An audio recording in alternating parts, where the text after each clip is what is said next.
नमस्कार विद्यार्थी मित्रांनो. आपण आधुनिक भारताच्या इतिहासामधील गांधी युगातील राष्ट्रीय चळवळींना प्रारंभ केलेला आहे. त्या अगोदरचे दोन एक लेक्चर आपण बघितलेले आहेत. तर आता आपण आलेलो आहोत टिळक स्वराज्य फंडापर्यंत. तर नेमकं टिळक स्वराज्य फंड काय होतं हे प्रकरण ते आपण पाहूया. पार्ट 3 आहे गांधी युगातील राष्ट्रीय चळवळी.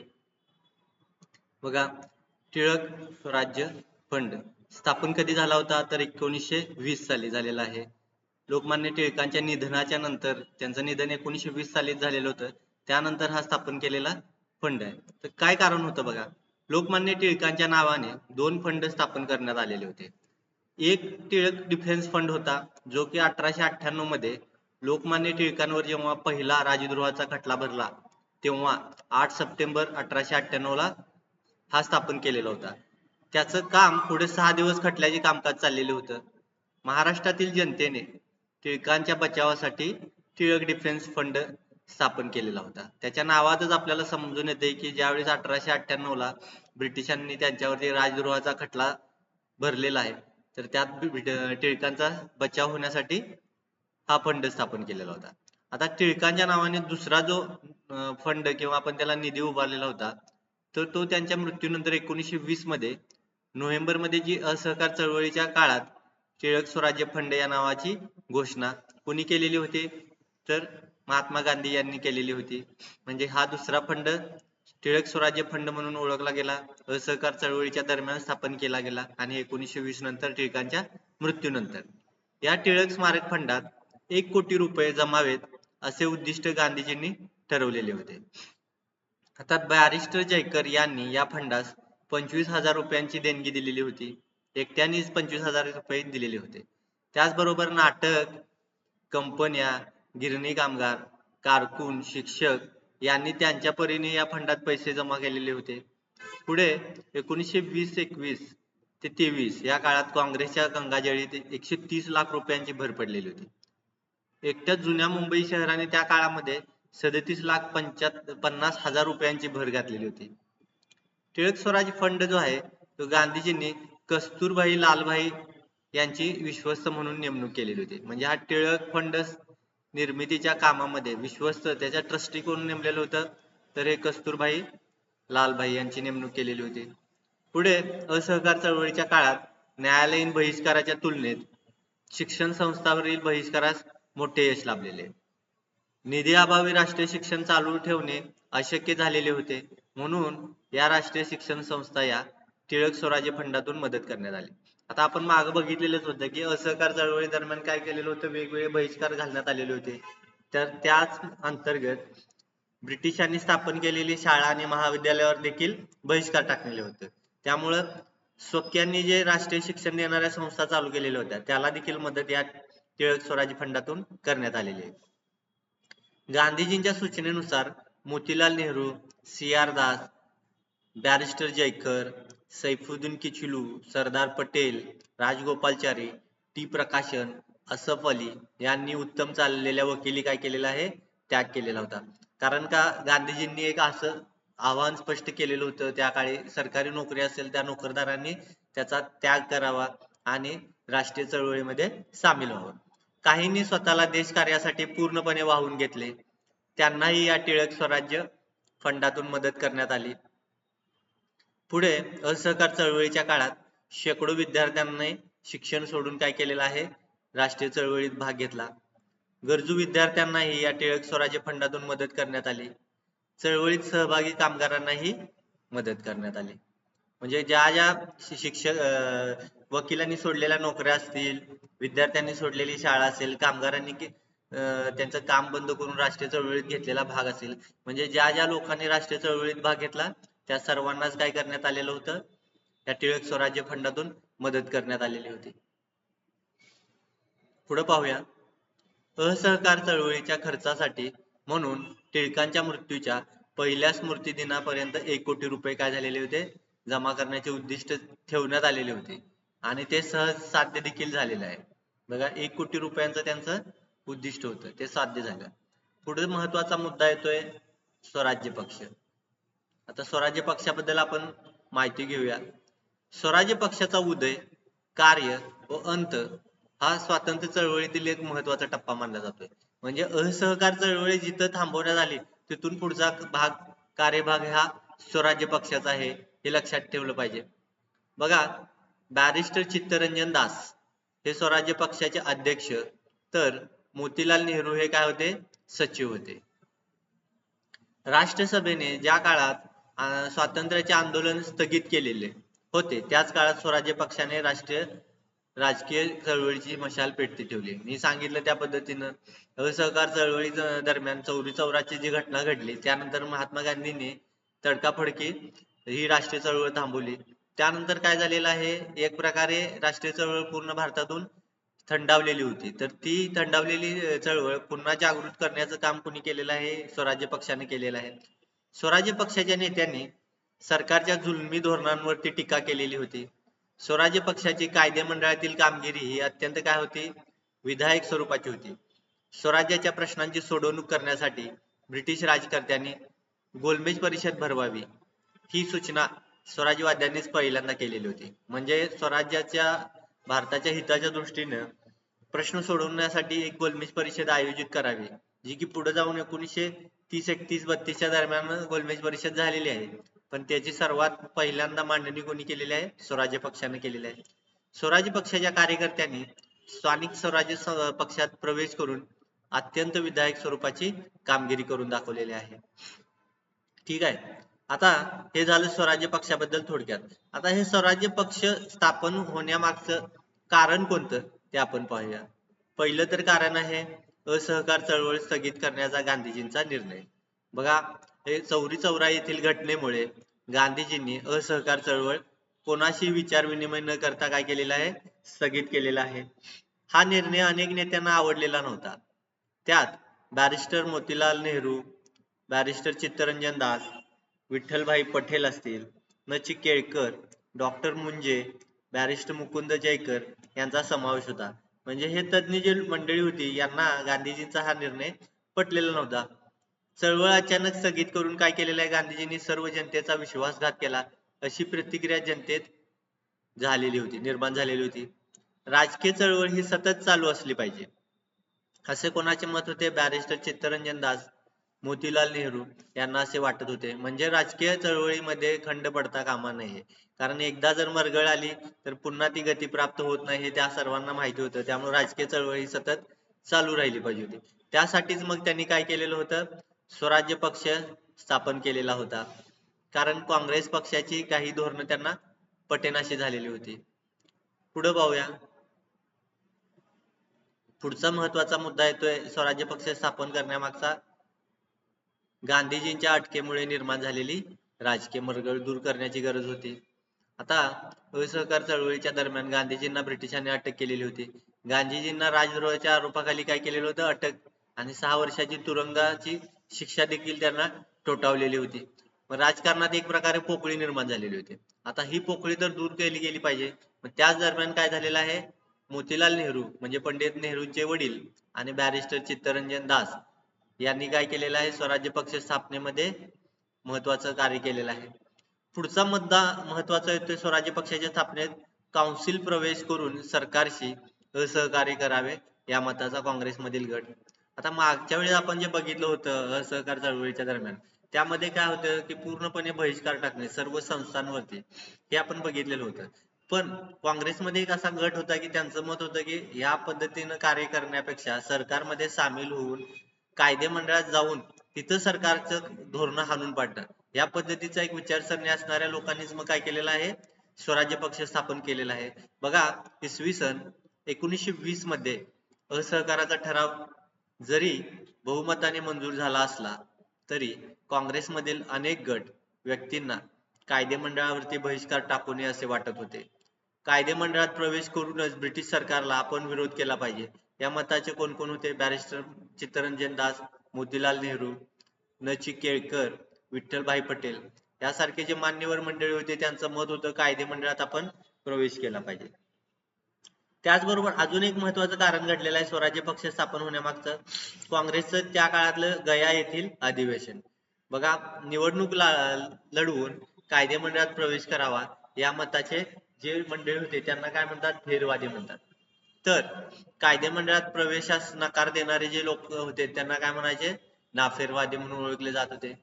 गांधीजी तुरुंगात असताना 1922 मध्ये राष्ट्रीय सभेचे अधिवेशन बॅरिस्टर चित्तरंजन दास यांच्या अध्यक्षतेखाली कुठे भरलेलं होतं, तर गया येथे भरलेलं होतं. गांधीजी त्या काळात अटकेमध्ये होते. अधिवेशनातील बहुतांश व्यक्तींनी बॅरिस्टर दास यांच्या काउन्सिल प्रवेशाच्या मुद्द्याला काय केलेला होता, विरोध दर्शवला होता. तेव्हा बॅरिस्टर दास, मोतीलाल नेहरू व त्यांचे समर्थक यांनी काँग्रेसचं काय केलेलं होतं, त्यागपत्र दिलं, राजीनामा दिला आणि मार्च 1923 मध्ये स्वराज्य पक्ष स्थापन केला. काँग्रेसमधल्या बऱ्याच मंडळींचं मत काय होतं की सरकारमध्ये सामील न होण्याचं होतं. पण बॅरिस्टर दास, मोतीलाल नेहरू, वल्लभभाई पटेल असतील, विठ्ठलभाई पटेल असेल, नची केळकर असेल, यासारख्या तज्ञ मंडळींचं मत काय होतं, सरकारमध्ये सामील व्हायचं होतं. त्यामुळेच त्यांनी मग काय केलं, काँग्रेसचं त्यागपत्र दिलं आणि स्वराज्य पक्ष, स्वतंत्र पक्ष स्थापन केला. त्यानंतर महत्वाचं कारण येतंय घटनात्मक सुधारणांबाबत सरकारची ताठर भूमिका. नोव्हेंबर 1922 मध्ये सरकारने घोषित केले की भारताच्या राज्यघटनेत आता काही सुधारणा करावायचा लवकर विचार करायचा नाही, असं ब्रिटिश सरकारनं सांगून टाकलेलं होतं. शासनाच्या या सुधारणा विरोधी ताठर भूमिकेच्या पार्श्वभूमीवर कायदेमंडळात प्रवेश करण्याची गरज स्वराज्य पक्षाला वाटत होती. म्हणजे सरकारनं ठणकावूनच सांगितलं होतं की आता इथून पुढे घटनात्मक सुधारणा करण्याची लवकर गरज नाही. त्यामुळे त्याला प्रत्युत्तर म्हणून स्वराज्य पक्ष स्थापन करण्यात आलेला होता. पुढचा महत्वाचा मुद्दा येतोय स्वराज्य पक्षाच्या स्थापनेत राष्ट्रसभेच्या चौकशी समितीचा निष्कर्ष. असहकार चळवळीचे मूल्यमापन करून राष्ट्रसभेने असा निष्कर्ष काढला की लोक कायदेभंगाच्या किंवा असहकाराच्या चळवळीस तयार नाहीत. म्हणजे राष्ट्रसभेने एक निष्कर्ष काढला की लोक आता कायदेभंग करणे किंवा असहकार या चळवळीला तयार नाहीत. नवीन कार्यक्रम हाती घेण्याची काँग्रेसची तयारीही नव्हती. मग त्यामुळे या निष्कर्षामुळे काय ठरलेलं आहे, हा निष्कर्ष कायदेमंडळात प्रवेश करू इच्छिणाऱ्यांना मग अनुकूलच होता. साहजिकच आहे. आता जर काँग्रेस कार्य करत नसेल तर मग इतर मंडळींना तसं वाटणं साहजिकच होतं ना. त्यामुळेच काय झालेलं आहे, स्वराज्य पक्ष निर्मितीमध्ये चालना मिळालेली आहे. राष्ट्रसभा, मुस्लिम लीग यांचे सहकार्य समाप्त. आपण बघितलेलं आहे खिलाफत चळवळीच्या दरम्यान मुस्लिम लीगनं काय केलेलं होतं, काँग्रेसशी सहकार्य केलेलं होतं. पण ही चळवळ जी असहकार चळवळ होती ती स्थगित केल्याने त्यांना काय वाटला, मुस्लिम लीगला एक विश्वासघात वाटला. त्याच पद्धतीनं त्या काळात तुर्कस्तानामध्ये खिलाफत देखील खालसा झालेली होती. त्यामुळं खिलाफत चळवळीची भारतामध्ये गरज देखील उरलेली नव्हती असं लीगला वाटलं. म्हणून राष्ट्रसभेशी आतापर्यंत त्यांचं जे सहकार्य होतं ते त्यांनी काय केलेलं होतं, थांबवलेलं होतं. या सर्व कारणांच्या पार्श्वभूमीवरती स्वराज्य पक्षाची काय झालेली आहे, निर्मिती झालेली आहे. आता हे स्वराज्य पक्षाचं धोरण आणि कार्यक्रम काय होते ते आपण बघूया. बघा, 14 ऑक्टोबर 1923 रोजी स्वराज्य पक्षाने आपला निवडणूक जाहीरनामा प्रसिद्ध केला. आता ह्या जाहीरनाम्यातल्या महत्वाच्या ठळक बाबी पाहूया. पहिलं तर आहे, स्वराज्य पक्ष हा राष्ट्रसभेचाच अविभाज्य भाग आहे. राष्ट्रसभा म्हणजेच काँग्रेस, स्वराज्य पक्ष हा काँग्रेसचाच एक भाग आहे असं त्यांनी आपल्या धोरणात मांडलेलं होतं. राष्ट्रसभेने स्वीकारलेले अहिंसात्मक असहकाराचे तत्व त्यास मान्य आहे, हे देखील त्यांनी मांडलेलं होतं. पुढं काय धोरण महत्वाचं, कायदेमंडळात प्रवेश केल्यानंतर स्वराज्य पक्ष नव्या राज्यघटनेचा आग्रह धरेल. म्हणजे आता एकदा कायदेमंडळात गेल्यानंतर स्वराज्य पक्ष काय करणार होता, नवीन राज्यघटना स्थापन करण्यासाठी जोरदार प्रयत्न करणार होते. ही मागणी अमान्य झाली तर सरकारला राज्यकारभारात अडथळे आणायचे काम स्वराज्य पक्ष करणार होता. म्हणजे सर्वात महत्वाचं त्यांचं कारण निमित्त होतं की राज्यघटना निर्मिती. त्यानंतर पुढे होतं धोरण, सरकार स्थापित समित्यात स्वराज्य पक्ष सहभाग घेणार नाही. म्हणजे सरकारनं स्थापन केलेल्या ज्या काही समित्या असतील त्यात स्वराज्य पक्षाचे काय सदस्य भाग घेणार नाही, हे एक त्यांचा मुद्दा होता. पुढचं महत्वाचं धोरण होतं, सरकारी कार्यक्रमावरही स्वराज्य पक्ष काय करणार होता, बहिष्कार टाकणार होता. त्यानंतर महात्मा गांधींच्या विधायक कार्याचा पक्ष कायदेमंडळ बाहेर सतत प्रयत्न करेल. आता महात्मा गांधींनी बरेच विधायक आणि रचनात्मक कामं जी घेतलेली होती त्याचा काय करणार होते, स्वराज्य पार्टीचे सदस्य कायदेमंडळाच्या बाहेर प्रयत्न करणारच होते. त्यानंतर स्वराज्याची मागणी कायदेमंडळात स्वराज्य पक्ष करेल आणि स्वराज्याची मागणी कायदेमंडळात प्रवेश करून करेल. बाहेर काय करणार होते तर गांधीजींच्या रचनात्मक आणि विधायक कार्याचा प्रचार आणि प्रसार करणार होते. त्यानंतर पुढं अजून कोणती धोरणं होती स्वराज्य पक्षाची, तर लोकहिताच्या कायद्यासाठी स्वराज्य पक्ष प्रयत्न करणार होते. म्हणजे लोकांच्यासाठी, जनतेसाठी काहीतरी कार्य करण्यासाठी त्यांना एक संधी मुभा हवी होती. ते देखील कार्य स्वराज्य पक्षाच्या स्थापनेमागून ते करणार होतं. त्यानंतर तत्कालीन ब्रिटिश शासन पद्धतीचा शेवट करणार होते. म्हणजे स्वराज्य पक्ष स्थापनेमागचा अंतिम उद्देश महत्वाचा कोणता होता तर ब्रिटिश शासन पद्धतीचा शेवट. हे झालं त्यांच्या ध्येय आणि धोरणा मागचे मुद्दे. आता स्वराज्य पक्षाची कामगिरी कशी आहे ते आपण पाहू. इसवी सन 1923च्या केंद्रीय कायदे मंडळाच्या निवडणुकीत 145 पैकी किती 148 जागा कोणाला मिळाल्या? स्वराज्य पक्षाला मिळालेल्या आहेत.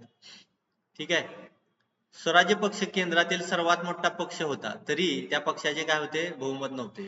केंद्रीय सभागृहात 24 स्वतंत्र सभासद होते. त्यांचे नेतृत्व कोणाकडे होते तर बॅरिस्टर जिना यांच्याकडे होते. केंद्रीय कायदे मंडळात स्वराज्य पक्षाने स्वतंत्र सभासदांशी समझोता करून संयुक्त आघाडी स्थापन केली. आघाडी स्थापन करण्याचं मागचं कारण काय तर बहुमत नसल्यामुळे केलेलं आहे. स्वराज्यवादी व स्वतंत्र सभासद यांच्यातील हे सहकार्य किती वर्ष टिकलेले होतं तर 2 वर्ष टिकून होते. स्वतंत्र सभासद कुणाच्या नेतृत्वाखाली होते तर बॅरिस्टर जिना यांच्या नेतृत्वाखाली होते. पहिला मुद्दा काय आहे? स्वराज्य पक्षाने केंद्रीय कायदे मंडळात अत्यंत महत्वाचे कार्य केले. 8 फेब्रुवारी 1924 रोजी पंडित मोतीलाल नेहरू यांनी काय केलेलं आहे? केंद्रीय कायदे मंडळात एक ठराव मांडला. काय तर हिंदुस्थानात जबाबदार राज्य पद्धती स्थापन करण्याच्या दृष्टीने 1919 चा कायदा दुरुस्त केला जावा.